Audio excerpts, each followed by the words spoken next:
Donc, Comité national pour la libération d'Ali Hannouzla, conférence de presse du mercredi 19 février 2014, déclaration de presse. Mesdames, Messieurs les représentants des organes de presse présents, amis représentants des organisations de la société civile, au nom du Comité national pour la libération de Ali Hannouzla, je tiens à vous remercier pour avoir accepté l'invitation pour assister à cette conférence de presse qui intervient suite à la quatrième comparution du journaliste Ali Hannouzla devant le juge d'instruction hier matin. Comme vous le savez, le juge d'instruction a décidé une autre fois de fixer une nouvelle date de comparution pour Hannouzla et qui se tiendra dans 3 mois, à savoir le 20 mai prochain. Les circonstances ont voulu que cette date soit précédée de la remise d'un prix international qui sera décerné à Ali Hannouzla le 8 mai à Washington. De ce fait, le Comité pour la libération d'Hannouzla est heureux d'informer toutes les parties qui se sont solidarisées avec le journaliste que ce dernier, avec son collègue du site Lacom, Abou Bakr Jamei,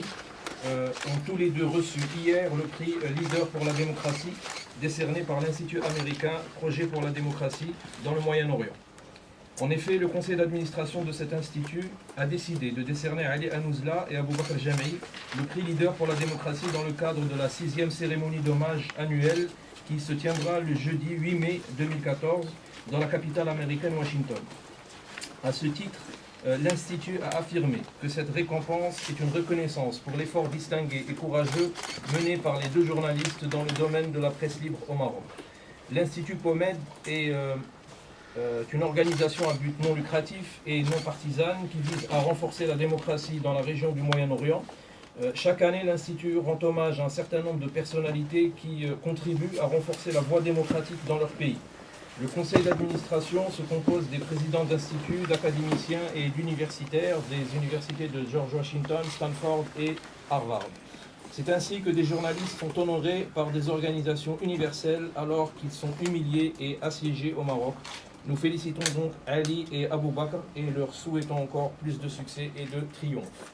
Voilà pourquoi le Comité pour la libération d'Hannouzla demande que Ali puisse avoir le droit de voyager pour récupérer son prix à Washington à la date prévue. Mesdames, Messieurs, la décision du juge d'instruction de prolonger les délais d'audience pour Ali Hannouzla démontre encore une fois la volonté des autorités à pratiquer des procédures dilatoires dans cette affaire dans le but de maintenir le plus longtemps possible le journaliste Hannouzla dans une situation de précarité, tant au niveau de sa situation professionnelle, qui souffre considérablement de la permanence des poursuites judiciaires, qu'au niveau de l'absence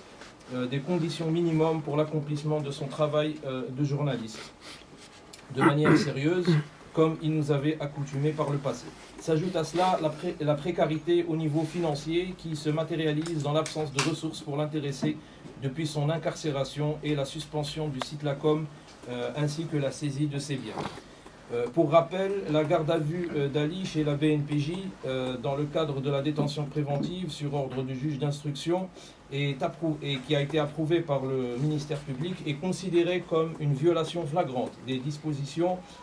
constitutionnelles, notamment le préambule de la Constitution qui fait partie intégrante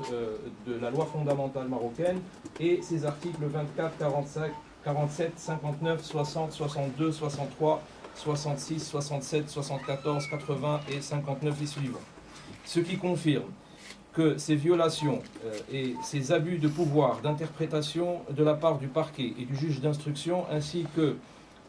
les entorses faites à la loi pour intenter à la liberté de Ali sans aucun fondement juridique et la preuve que le juge d'instruction a ordonné la relaxe d'Ali malgré l'absence de tout élément nouveau dans le dossier, en ce sens que les informations et les conditions qui ont fondé l'incarcération et la poursuite sont restées les mêmes tout au long de l'avancement de l'enquête jusqu'à sa libération sur ordre du juge d'instruction. Alors cet état de fait confirme que les causes qui ont motivé l'incarcération et la libération d'Ali n'ont aucun rapport avec la loi ni avec les éléments du dossier mis entre les mains du juge d'instruction, mais que cette affaire a été motivée par d'autres considérations qui n'ont à voir ni avec la loi ni avec les accusations retenues contre Ali. C'est pourquoi une instruction doit être ouverte pour savoir quelle autorité a pris la décision de placer Ali sous garde à vue et en détention préventive. La poursuite d'Ali ainsi qu'un certain nombre de militants politiques sur la base de la loi antiterroriste, s'inscrit dans un contexte international où les accusations pour terrorisme sont devenues un instrument de répression et de moyens utilisés par les régimes autoritaires. Sachant que d'autres formes d'harcèlement contre Ali persistent, comme un certain nombre de poursuites dont l'objectif est de le neutraliser définitivement sous différents prétextes. On peut citer le procès de Fès ainsi que le procès concernant les déclarations sur les services de renseignement.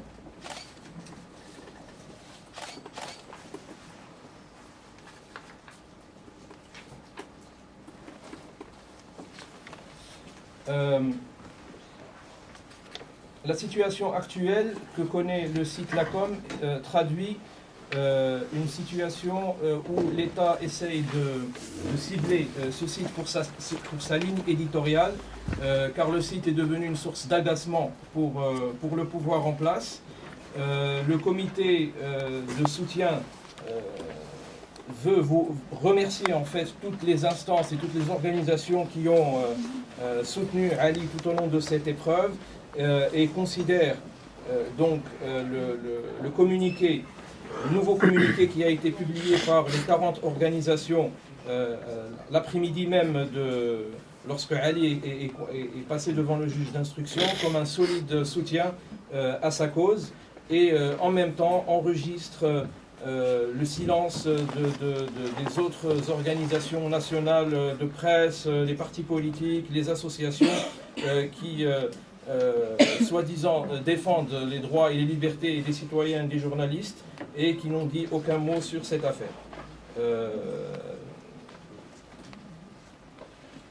Alors, le comité demande également que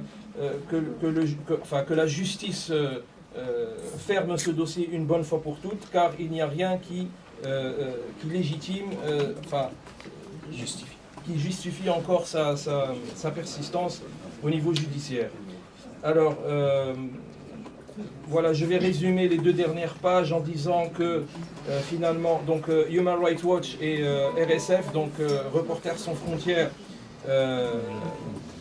ont émis des rapports qui soulignent, si vous voulez, la situation décadente de la situation de la presse au Maroc. Ceci renforce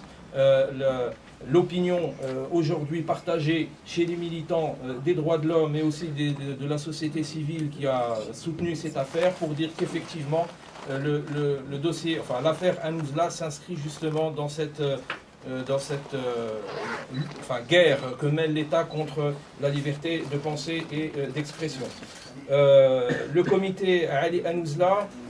informe également qu'il a entamé un certain nombre d'actions, notamment en envoyant des lettres et des recommandations à une multitude de partis et voilà, donc des ambassades, des représentations diplomatiques ainsi qu'au chef du gouvernement, et a tenu plusieurs réunions avec le représentant de l'Union européenne au Maroc pour justement essayer d'étudier cette situation. Le comité confirme également qu'il faudrait renforcer ce mouvement de solidarité avec le journaliste Ali Hanouzla et que cela demande donc une action concertée et organisée pour sortir, si vous voulez, de cette manière de se solidariser de manière, on va dire, effritée. Il faut que les efforts soient conjugués pour arriver à des résultats concrets. Voilà, donc j'espère avoir fait un résumé. Merci, donc la parole,